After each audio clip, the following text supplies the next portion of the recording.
Justine and this is Bookends. We're going to start off with dark fiction serial killer horror. Kind of specific, but it's definitely a subcategory that exists out there.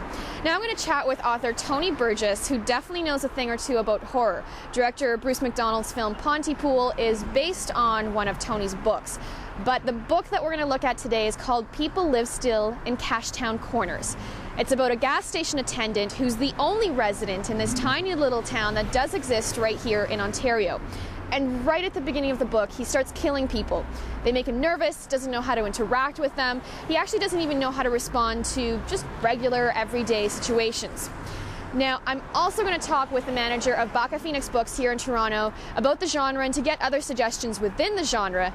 But first, Tony has invited us into his haunted house, so let's go take a look.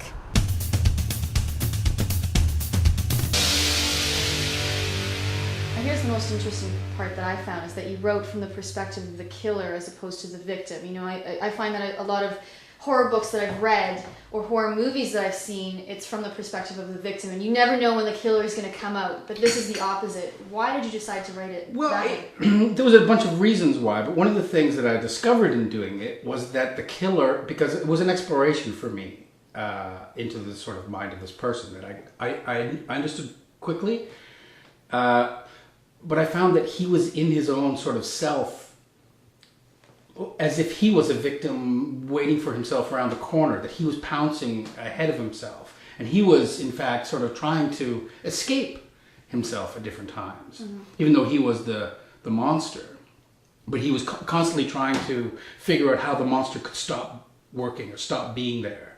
And frightened that the monster was going to take over.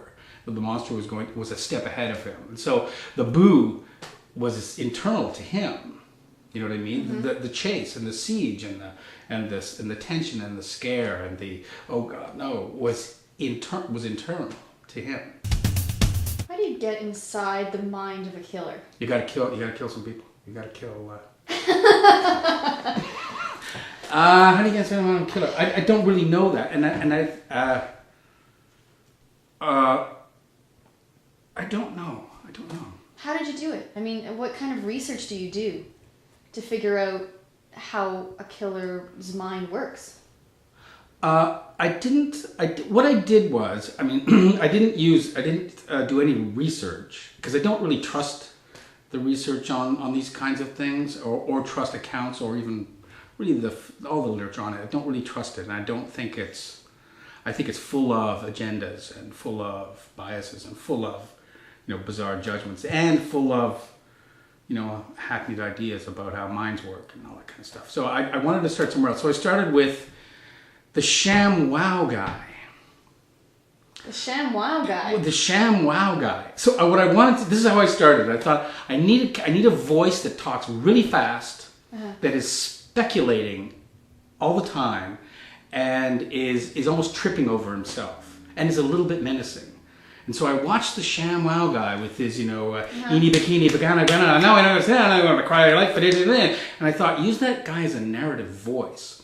And so that's because I wanted to write fast too, and I thought, I got to write this fast.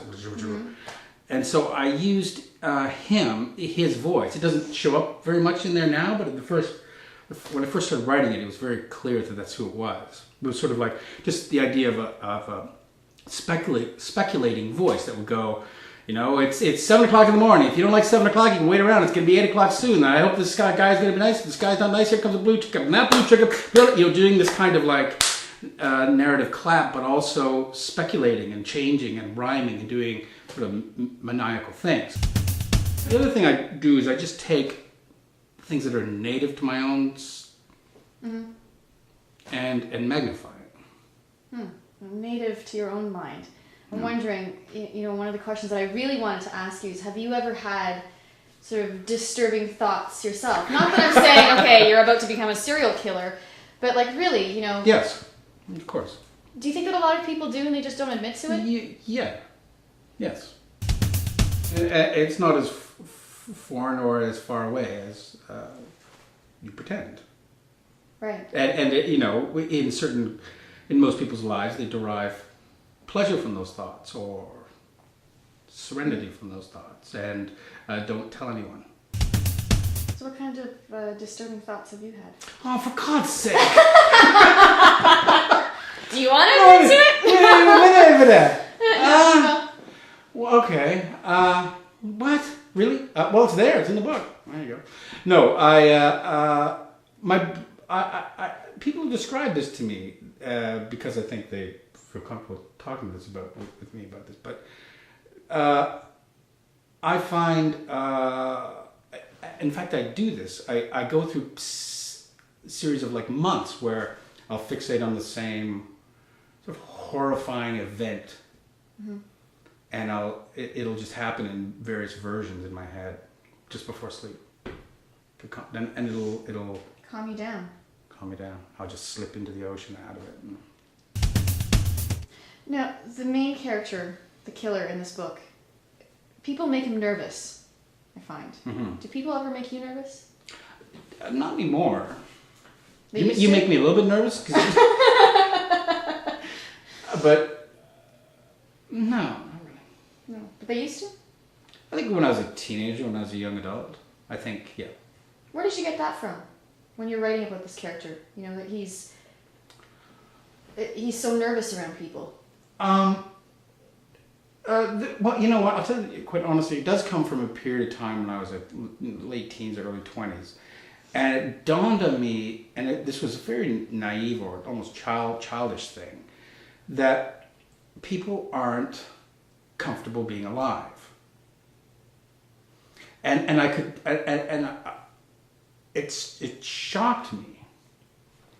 What do you mean they're not comfortable? Well, not everyone is, and some people are, but then there's this kind of, that was my experience, was that suddenly I realized that people were not comfortable being alive, and this to me was a very shattering thing, and it was a very teenage thing. And it came from that feeling that people in their own lives, without anything coming at them, are deteriorating and are disintegrating. Thank you so much for your time today. You're welcome. Thank you.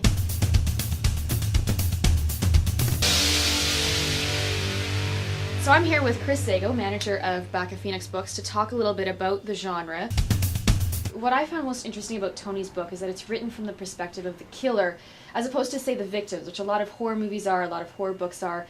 How do you think that changes the experience for the reader? In a number of ways, it is just a different aspect of the same thing. I mean, for more than a century now, we've had crime novels, often from the point of view of the person solving the crime, and then we brought up the point of view of the victim. Sometimes we have the point of view of bystanders who are affected by it.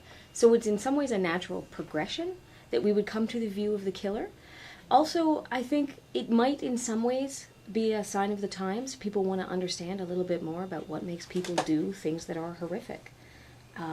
Certainly our awareness that horrific things have happened, or do happen, or continue to happen, has grown a lot in the past couple of decades. And this may just be another thing that fiction does in a way to reach out and try to help us understand ourselves. So speaking of, being interested with things that are horrific, what is it about reading horror books and watching horror movies, seeing those disgusting scenes from Saw and whatnot? Why do we actually enjoy? Well, see, that's a really good question, because I myself do not. I understand that it's out there. What I get from my customers here, what I get from the readers who love this kind of book, is two things. One, it's that sense of catharsis. You get totally horrified. And two, then you're safe. At the end of it, you get to participate in the horror without actually having it happen to you.